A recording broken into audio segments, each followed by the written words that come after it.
kipas tu! Apa yang kau boleh buat? Kuasa mana yang kau boleh guna untuk kalahkan kipas lepas aku ni? Masa untuk lawan angin dengan angin. Kuasa elemental.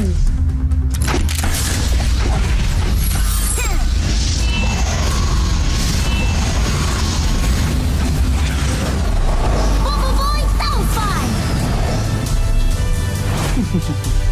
Bagus. Inilah yang aku nantikan dari tadi. Berbola Taufan. Ya, ya, ya, ya.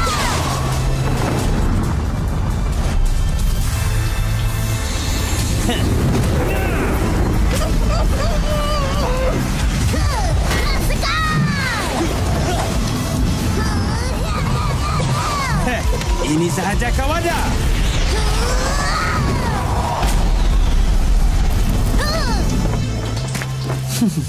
Boleh tahan, tapi kau kena guna kuasa penuh kau jika nak kalahkan aku. Ilusi berganda. Ilusi lagi.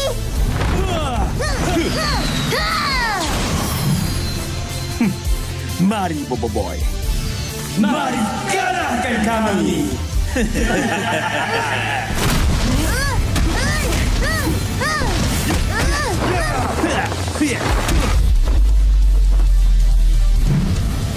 Dah jumpa.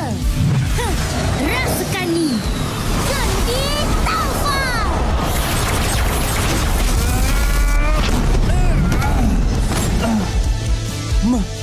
Macam mana kau tahu?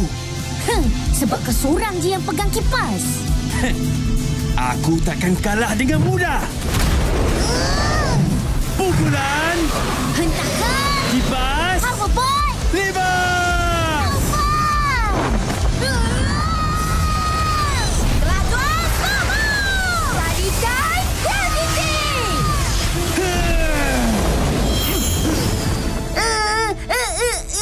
Berhenti, Maripos. Cukup.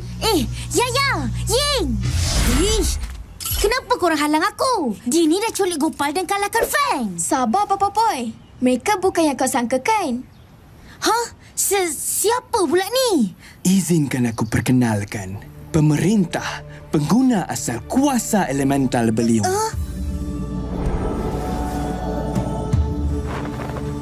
Tuanku, Kuputeri. Salam perkenalan, Bobby Boy. Maaf, Tuanku. Nama dia yang sebenar adalah Boboiboy. Oh, maaf. Salam perkenalan, Bobo Boy. Sebenarnya, aku yang menghantar Maripos untuk menguji sejauh mana penguasaan kuasa elemental kamu. Maafkan kami, Bobo Boy. Ampunkan Patik, Tuanku. Patik dah cuba, tapi dia hanya keluarkan elemental tahap kedua. Tahap kedua? Jadi, kamu belum dapat kuasai tahap ketiga? Belum. Tapi sebenarnya, kenapa Tuanku dan Maripos cari saya? Kami ke sini membawa hajat yang besar, Bobo Boy. Aku perlukan kuasa elemental beliungku semula.